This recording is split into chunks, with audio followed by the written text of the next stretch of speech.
할렐루야. 네, 감사합니다. 자, 여사랑 인사합니다. 주님의 이름으로 사랑하고 축복합니다. 다시 한번 인사하는데 하나님께서 함께 하십니다. 하나님께서 함께 하시는 귀한 은혜가 여러분의 삶 넘치길 간절히 축원합니다. 오늘은 우리가 맥주감사절을 맞이해서 맥주절의 의미, 맥주절이 가지고 있는 그러한 의미에 대해서 함께 말씀을 나누겠습니다. 1874년에 미국에 굉장히 큰 흉년이 들었습니다. 미네소타주인데 3년간에 걸쳐서 가뭄이 든 겁니다. 거기에 엎친 데 덮친 격으로 더 어려웠던 것은 메뚜기 떼가 농작물을 남김없이 그나마 나온 것도 다 먹어치웠다는 겁니다. 그래서 3년 동안 정말 힘들고 어려운 미국의 정말 경제 공황을 일으킬 정도로 어려움을 가져왔습니다. 그런데 1877년 4월 27일에 미네소타주의 주지사였던 필스버리라고 하는 사람이 있는데 이 절망과 낙심 속에 빠져 있는 그 주민들을 향해서 이렇게 이야기했어요. 감사 기도의 날을 정하고 그날 기도하자라고 했어요. 사실 감사할 수 있는 조건이 아무것도 없는데 3년 동안 지금까지 흉년만 들었는데 감사의 날을 정해서 감사하자는 겁니다. 그가 선포한 것은 뭐냐? 농작물은 다 우리가 아무것도 거둘 수 없지만 그래도 우리의 생명은 살아있지 않느냐? 그러니까 우리가 살아있음에 대해서 감사하자. 또 하나는 올해는 흉년이 들었지만 내년에 풍년이 들 것을 우리가 기대하면서 믿음으로 감사하자. 그리고 그냥 감사하는 것이 아니라 우리 논밭에 와서 무릎 꿇고 하나님 앞에 기도하며 감사하자. 이렇게 한 겁니다. 참 힘든 제안이죠. 어려움 속에서 흉년이 들었는데 하나님 앞에 감사를 먼저 드린다. 이거 정말 어렵습니다. 그런데 미네소타 주민들은요 그 말을 듣고 모두가 들판으로 갑니다. 그리고 갈라진 대지위에서 하나님 앞에 기도하기 시작했다는 겁니다. 그런데 기도하면서 놀라운 일이 발생했습니다. 믿지 못할 일이 발생했는데 기도를 드린 후에 하루 동안에 3년 동안 들판을 뒤덮었던 메뚜기 떼가 진멸한 겁니다. 왜 그런지 이유는 알 수가 없습니다. 근데 죽었습니다. 다. 과학자들은 이것을 원인을 밝힐 수가 없다고 합니다. 그런데 중요한 것은 뭐냐? 3년 동안 그렇게 힘들게 했던 메뚜기 떼가 기도하고 나서 하루 만에 다 죽었다는 겁니다. 그리고 나서 농민들이 이렇게 이야기했다고요. 기도에 응답하신 하나님 감사합니다. 기적으로 함께 하신 하나님 감사합니다. 우리 연약한 믿음을 회복시켜 주신 하나님 감사합니다. 그리고 감사의 기도를 드렸다는 겁니다. 우리가 맥주감사절을 맞이했는데 정말 우리의 삶 가운데 감사를 어떻게 드려야 되고 감사를 어떻게 회복해야 되냐? 그 말씀을 우리가 한번 같이 나누려고 합니다. 이스라엘 백성들에게 3대 절기가 있습니다. 그것은 유월절과 맥주절과 수장절입니다. 유월절은 종되었던 곳에서 하나님께서 그들을 구원해 주시며 감사하고, 그리고 바로 맥주절은 그들이 정말 50일째 되었을 때 첫 열매를 주신 하나님, 우리를 구원하실 뿐만 아니라 첫 열매를 주셔서 첫 소식을 주님 앞에 들을 수 있게 하심을 감사합니다. 그리고 가을 거지를 다 거두고 나서 그들이 하나님 앞에 드려진 바로 수장절, 추수감사절이 있습니다. 그런데 이와 같이 그들은요, 그들의 삶 가운데 이 세 가지 절기를 꼭 지켰어요. 오늘 맥주절이죠. 맥주절이라고 하는 것은 보리맥자에다가 바로 이같이 보리와 바로 이같이 밀을 수확하고 하나님께 드린다라고 하는 의미가 있습니다. 그렇지만 그것뿐만 아니라 그들이 정말 그 종되었던 땅에서 이제는 구원받았습니다. 그리고 나서 50일이 지나고 나서 6월절을 지키고 나서 50일 지나고 나서 그들의 삶 가운데 첫 수확을 거두게 하신 것을 감사해 하나님 앞에 첫 열매, 초실절을 드린 것이 바로 우리가 지금 이야기하고 있는 맥주절 그리고 오순절, 바로 초실절이라고 하는 겁니다. 하나님 앞에 우리의 삶의 첫 열매를 거두게 하심을 감사합니다. 그래서 그 삶 가운데 하나님 우리를 구원해 주셨을 뿐만 아니라 우리를 정착해 주시고 그리고 첫 열매 주셔서 하나님 영광 돌리게 하심을 감사합니다 라고 하나님께 드린 겁니다. 자, 그러면 오늘날 맥주절을 지키는 우리가 어떻게 우리가 신앙적으로 고백하고 이 맥주절을 지켜야 됩니까? 첫째는요, 맥주절은요 우리의 감사의 마음을 회복하라고 하나님 정해주신 절기인 줄 믿습니다. 그래서 오늘 11절에 보면요, 너는 애굽에서 종되었던 것을 기억하고 그 규례를 지키라 하겠어요. 너희들이 430년 동안 종되었던 그 시절 생각해봐라. 너희들이 지금 자유하지 않느냐? 그리고 농사를 짓고 천열매 거둘 수 있지 않느냐? 너희들이 기억할 것은 하나님의 은혜가 너희들의 삶에 임해서 구원도 해주시고, 그리고 또한 마귀의 흉악한 바로의 손에서 건져주시고, 그리고 삶에 인도하신 하나님, 지난날 고난과 역경 속에 있을 때 하나님 함께 하셨던 그걸 기억하면서 하나님 감사하는 겁니다. 이스라엘 백성들이 늘 광야에서 했던 것은 조금만 어렵고 힘들면 그들은 불평하고 불만했습니다. 하나님 원망합니다. 그런데 그들을 향해서 너희들이 이제 정말 천열매를 거두었으니까 하나님 앞에 와서 감사를 연습해봐라. 좀 감사해봐라. 그 삶에 하나님 역사하심, 능력 가운데 인도하심, 그리고 지금 우리의 삶에 함께 계신 그 하나님 은혜를 기억하면서 감사를 하는 겁니다. 너희들 감사를 잃어버리면 안 돼. 왜? 종되었던 너희들을 건져주었잖아. 홍해도 건너게 하시고 적군에서 정말 너희들을 살려주시고 광야에서 인도했잖아. 이거 잊어버리지 마. 그래서 감사를 너희들이 기억하라는 겁니다. 우리는 이 맥주감사절을 맞이해서 중요한 것은 우리가 감사를 회복하는 신앙 되길 간절히 축원합니다. 우리의 삶에 하나님 앞에 내가 정말 감사하는 삶을 살고 있는지, 내가 감사의 삶을 지금 잘 살고 있는지, 그리고 하나님 앞에 우리를 지켜주시고 인도하신 하나님 은혜 가운데 감사하는 삶을 내가 살아가는 건지. 믿음의 삶은 우리가 가져야 될 5가지 확신을 지지난주에 말씀드렸어요. 우리를 하나님께서 구원해 주심에 확신을 가져야 되고, 그래서 하나님 나를 죄 가운데 구원해 주셔서 하나님 자녀 삼아 주었어요. 나에게 또 기도에 응답해 주신 하나님이십니다.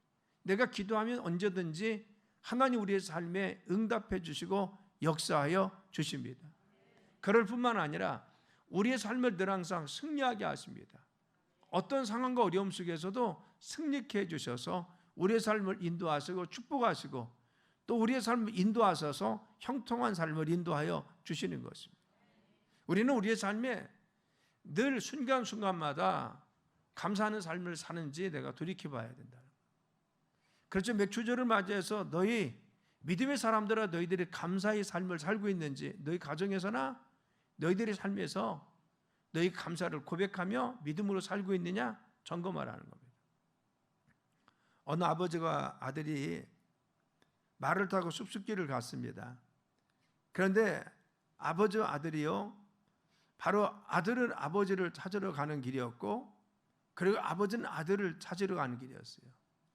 그래서 몇십 마일을 간 다음에 드디어 아버지 아들이 만났습니다.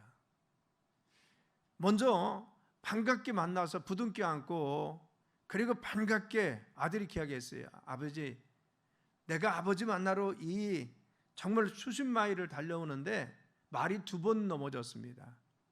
풀뿌리 걸려서 2번 넘어졌는데 내가 정말 감사한 것은 말도 안 다치고 나도 다치지 않았습니다. 그래서 아버지에게 내가 이렇게 무사히 올 수가 있었어요. 하나님께 내가 정말 감사합니다. 하나님 은혜 감사합니다. 아버지가 그랬어요. 야, 정말 감사하구나. 근데 아들아, 나도 하나님 감사하는데 내가 너를 만나기 위해서 수십 마일을 말을 타고 달려왔는데 나는 한 번도 넘어지지 않고 이곳에 와서 너를 만날 수가 있어서 이것 또한 감사하잖아. 하나님께 정말 감사하네. 여러분, 이 부자는요, 넘어져서 다치지 않을 것도 감사했어요. 그런데 안 넘어진 것도 감사한 겁니다. 이 부자의 삶에 보면 하나님께 늘 감사가 배어 있었다는 겁니다. 감사하는 삶이었다는 겁니다. 우리가 이 시대를 살아가면서 얼마나 감사하고 있습니까? 내 삶에, 우리 가정 가운데 내가 자녀를 보고, 그리고 우리의 삶에 되어지는 일을 보고 내가 정말 감사하고 있습니까? 아니면 그냥 하찮게 여기고 그냥 우연을 취급하고 그리고 하나님 앞에 정말 감사하지 못하고 때로는 원망하고 불평하고 살고 있습니까? 우리는 우리의 일상의 삶 가운데 내가 지나온 삶을 돌이키면서 작은 것이라고 할지라도 하나님께 감사를 정말 우리가 할 수 있는 믿음의 삶이 되어야 될 줄 믿습니다. 그래서 감사절은 우리의 감사를 회복하는 겁니다. 자, 두 번째는요, 맥주절은 무엇이냐? 이웃사랑을 회복하는 겁니다. 그래서 신명기 16장 11절에 12절이면은 너와 내 자녀와 노비와 내 성중에 있는 내 유익 및 너희 중에 있는 객과 고아와 과부가 함께 내 하나님 여호와께서 자기 이름을 두시려고 택하신 곳에서 내 하나님 여호와 앞에서 즐거워할지니라 하겠습니다. 너는 애굽에서 종되었던 것을 기억하고 이 규례를 지켜 행하라겠어요. 여기서 보면은 내 자녀나 노비나 우리의 식솔입니다. 그렇죠. 우리가 정말 이들은 같이 슬픔도 어려움도 같이 겪습니다. 그런데 여기서 중요한 단어가 나오는데요, 그것은 너희 중에 있는 객과 고아와 과부입니다. 그들과 함께 하겠어요. 그렇죠. 여호와 앞에 즐거워하라고 했어요. 이 맥주절은 무엇이냐?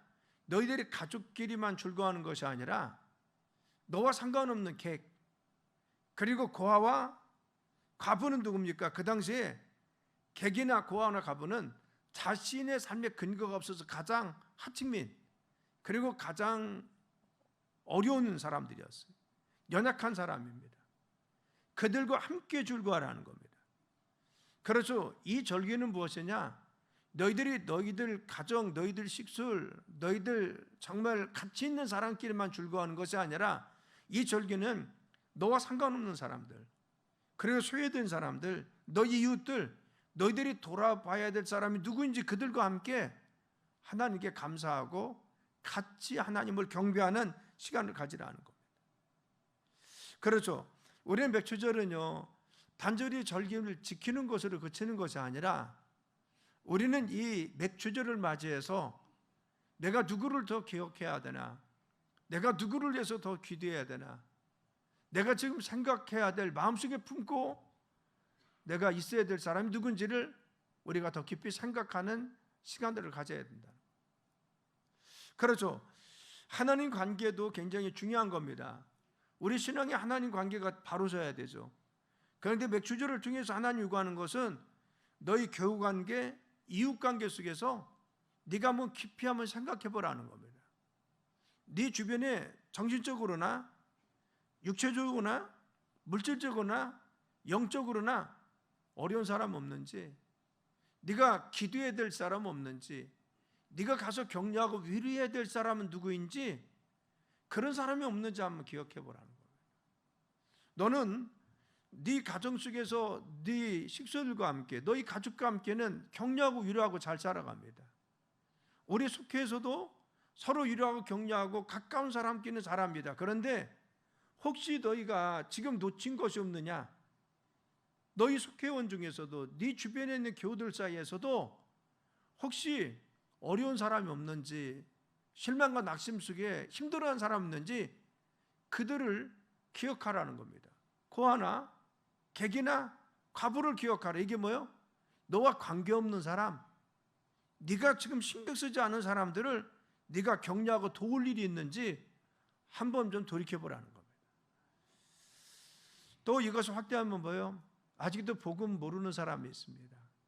우리 주변에는 아직도 예수님을 믿지 못하고 받아들이지 못해서 천국이 있는지 없는지, 그리고 예수님 믿어야 구원받는지 모르는 이 영적인 상태를 모르는 사람들이 있어요. 그들도 누구요? 우리가 찾아야 할 이웃이라는 겁니다. 너희들 그것을 한번 찾아보고 주변에 누가 있는지 돌아보라는 겁니다.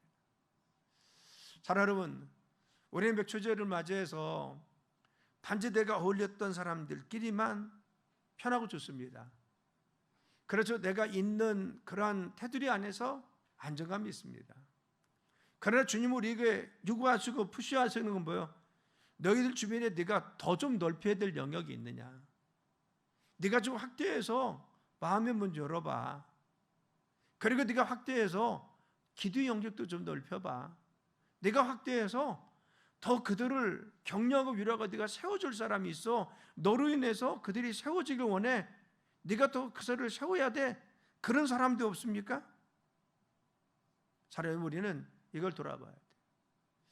또 그렇죠. 우리가 늘 가까웠다고 생각하지만요, 그렇지 못한 부분이 있어요. 나는 가깝게 생각하지만 그러나 정말 우리 가족끼리도요, 더 중심을 들여서 그 마음의 깊이를 위로하고 격려하고 마음을 주고받지 못할 때도 있습니다. 그렇죠. 너희들이 그냥 표면적으로 관계를 가졌으면, 그냥 형식적으로 그런 관계를 유지하면 이제는 깊이 있는 사랑을 좀 나누라는 겁니다. 깊이 있는 관계를 가지라는 겁니다. 여러분, 우리 가정이 정말 주님 안에서 이와 같은 깊은 관계가 회복될 간절히 축원합니다. 그리고 우리의 눈이 좀 열리고, 우리의 기도가 열리고, 그리고 우리의 시선이 열리고, 우리의 관계가 좀 열리자는 겁니다. 내가 있었던 것만 머물지 말고 맥초절을 맞이해서 너희들이 객도 좀 돌보고, 그리고 홀로 된 여인도 좀 돌보고, 그리고 부모님 없는 자녀들도 좀 돌봐라. 이것은 너와 상관없는 자들, 너와 너희 시선에서 좀 멀어져 있고 나와는 마주침이 없는 자들도, 그들이 혹시 외롭고 쓸쓸하고 힘들고 어려운지 그걸 좀 한번 눈여겨서 주의해서 보라는 겁니다. 그리고 너희가 격려하고 위로하는 너희의 시선을 가지라는 겁니다. 우리가 그와 같은 우리의 시선이, 우리의 관심이 바뀌어지길 간절히 축원합니다. 세 번째는요, 맥초절은 성령 충만 받으라는 겁니다. 그렇죠. 사도행전 2장에 보면 오순절날 120문들은 마가의 다리 앞에 모여서 그들이 오로지 기도하는 데 힘씁니다. 그때 강력한 성령의 임재하심이 임했습니다. 그렇죠. 바로 이 오순절, 바로 이같이 우리는 77절이라고 합니다. 이 77절은 바로 6월절 절기를 지나서 77이 49에서 50일째 되는 때입니다. 그래서 오순절이라고 합니다. 그런데 오순절 날 성령이 역사하셨습니다. 성령의 강력한 역사가 있어서 성령 역사하시자 바로 제자들의 삶이 놀랍게 변화되고 이 땅에 교회가 탄생하는 하나님 귀한 역사가 이루어진 것입니다. 그렇죠. 오순절은 우리가 어떤 거 회복합니까?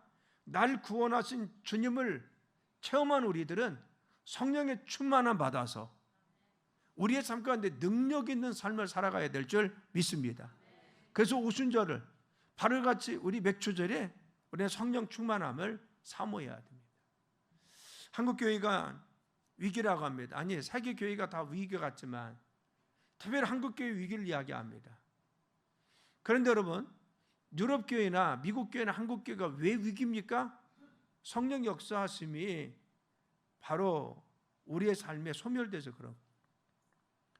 지금 성령님은 동일하게 지금 역사하십니다. 지금 성령 역사하시는 곳에는 하나님 부흥 역사가 있어요. 그런데 그런 사모함도 열정도 뜨거움도 잃어버려서 그 삶 가운데 하나님이 역사하심에 능력들이 줄어들었습니다. 그런데 오늘도 성령 역사하시는 현장 가운데는 동일하게 하나님 역사하심을 믿으시기 간절히 축원합니다.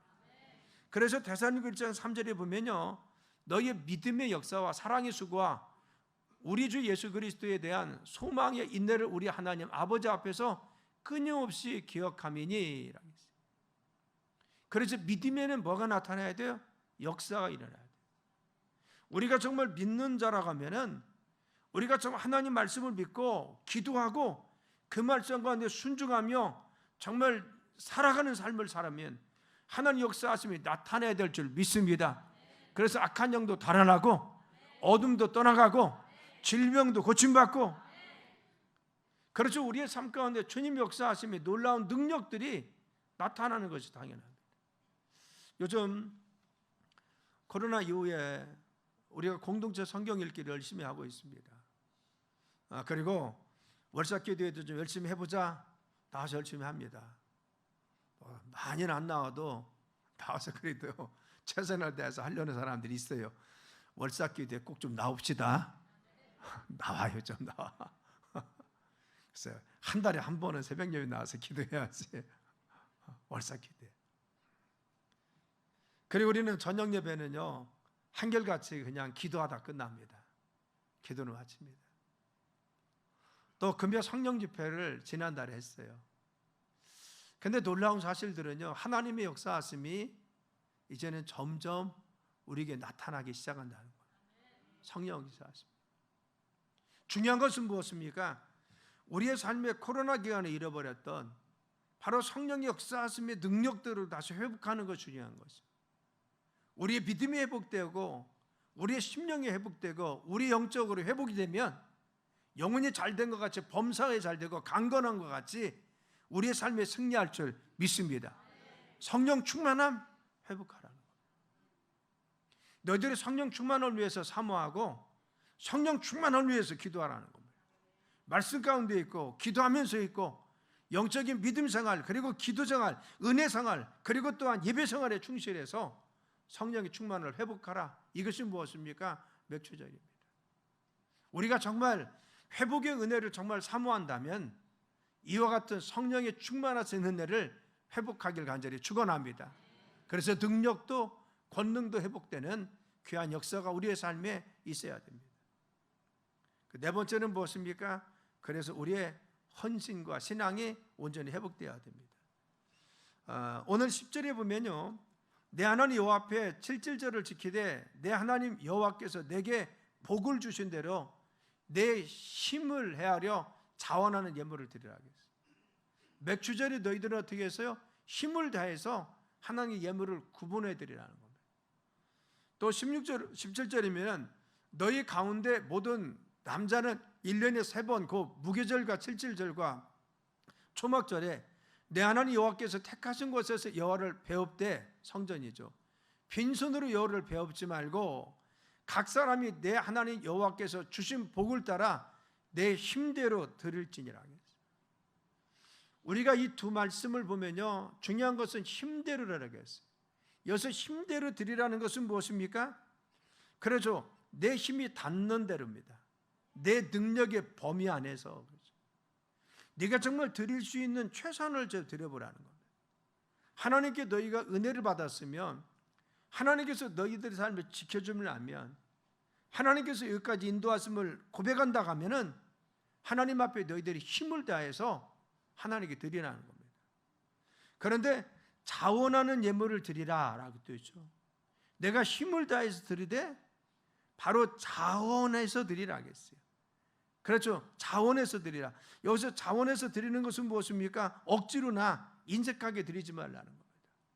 하나님 앞에 자원해서 풍성히 드리라는 것이죠. 그래서 하나님께서는요, 자원하는 심령을 기뻐하신다고 시편 51편 바로 2절에 말씀했습니다.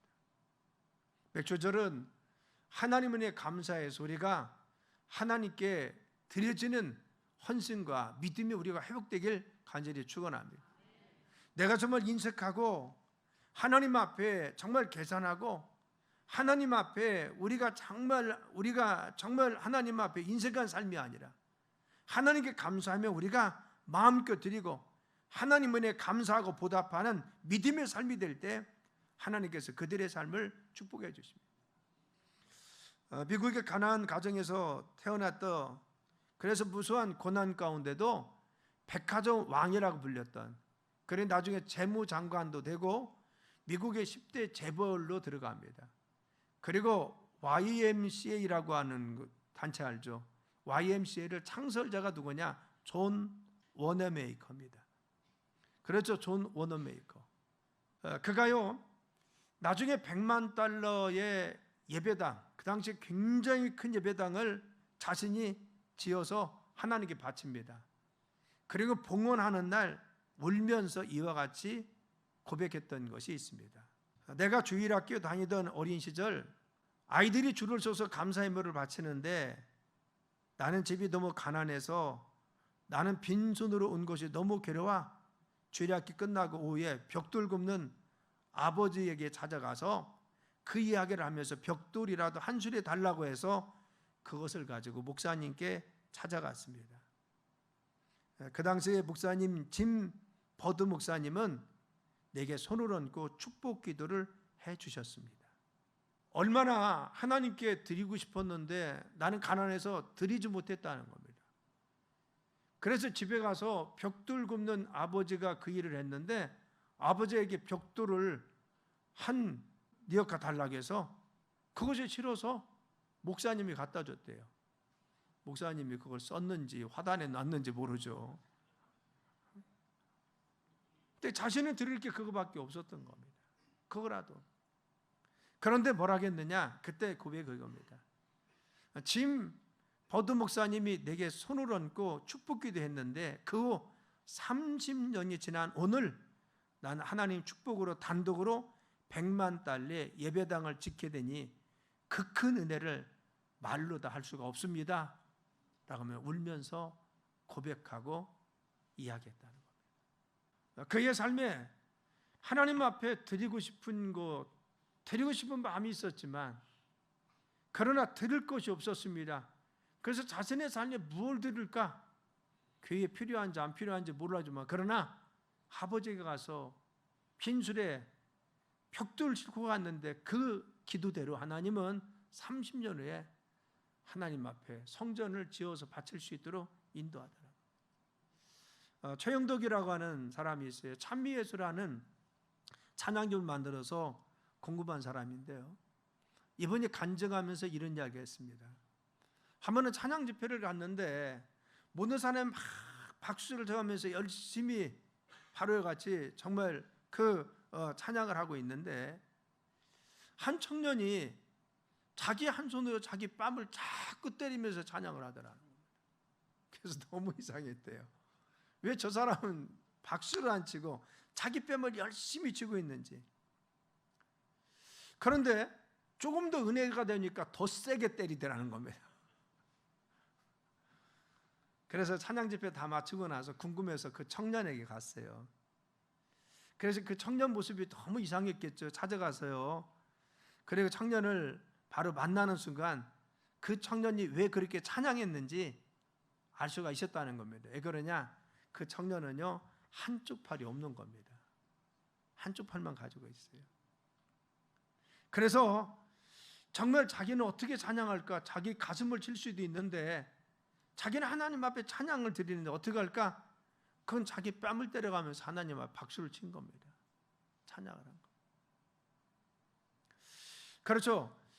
정말 그는요, 자신의 남은 있는 것이 무엇인가 한 팔을 가지고 감사하는데, 그렇죠. 지금 자기 안에서 이런 기쁨이 있어요. 그런데 감사를 어떻게 할까 생각하다가 자신이 들을 수 있는 것이 무엇인가? 내가 박수라는 영광 들리고 찬양해야 되는데, 그리고는 하나님께 찬양하는데 내가 맞잡을 손이 없으니까 자기 뺨을 때리면서 하나님 앞에 바로 찬양 드린 겁니다. 우리의 삶에 하나님께 드릴 것이 없어서인 것이 아니라 내 삶의 주님 앞에 내가 무엇을 가지고 하나님께 영광 돌릴 수 있을까요?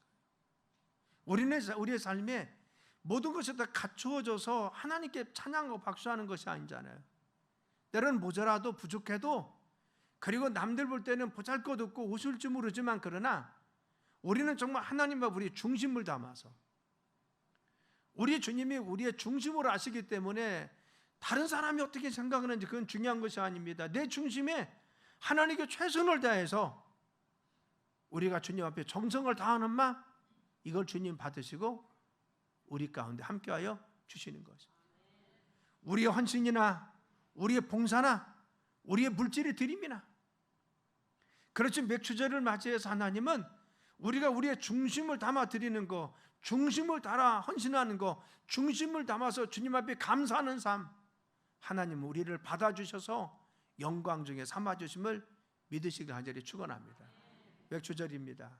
하나님께서 우리의 삶을 받아주시고 우리의 삶에 지금도 역사하신 은혜를 기억하면서 늘 믿음으로 한 주간 승리하는 삶이 되길, 그리고 감사하는 삶이 되길 예수님의 이름으로 축원합니다.